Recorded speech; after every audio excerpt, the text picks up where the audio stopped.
Alors Viva Service, c'est arrivé sur le salon de la franchise sur Lyon. Puisqu'il a fallu que je me décide aussi de rentrer en franchise, oui, mais avec qui. Dans le service à la personne, ça c'était une évidence. Quelque chose qui est pérenne dans le temps. Il y aura toujours des enfants, il y aura toujours des besoins d'accompagnement sur des personnes âgées ou sur des personnes en difficulté ou handicapées. Et après, c'est se dire quel concept est-ce que tu veux mener. Est-ce que tu veux mener quelque chose comme style que de l'enfance, que de la garde d'enfants, ou que du senior, ou que une seule activité.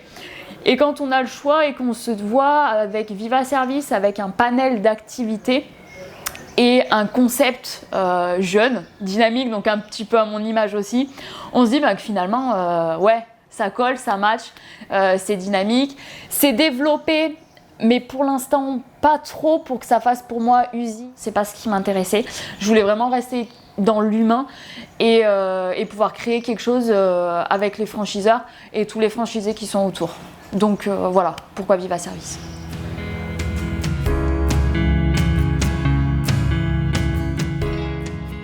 C'est ma première convention à Châteauforme.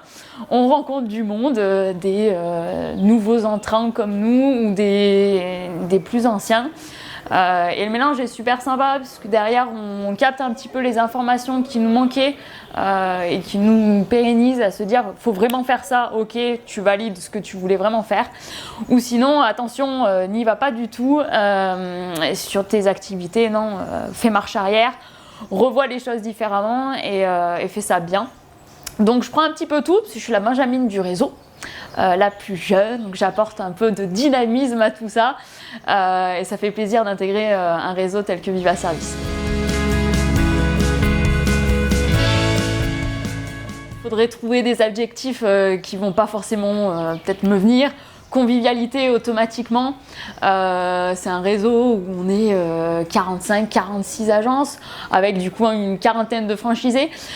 Donc c'est vrai qu'on arrive quand même à se dire est-ce que y a des groupes qui se forment, est-ce que on va être finalement bien accueilli dans un réseau comme ça, où on arrive toute seule et à se dire j'aimerais bien aller parler à celui qui a 8 ans, 9 ans d'expérience.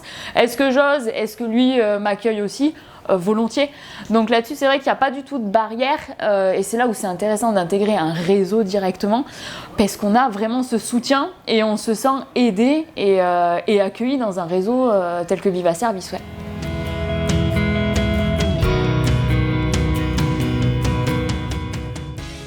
C'est de se dire, je veux un marché pérenne. Je veux être soutenu et pas commencer tout seul sur un réseau. C'est l'idéal, surtout sur un secteur comme les services à la personne qui demande une veille juridique énorme, une réglementation à suivre tous les jours.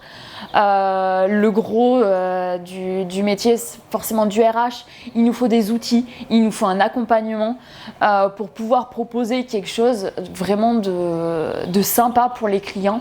Même si on sait qu'il y a des clients, on sait que le marché est porteur.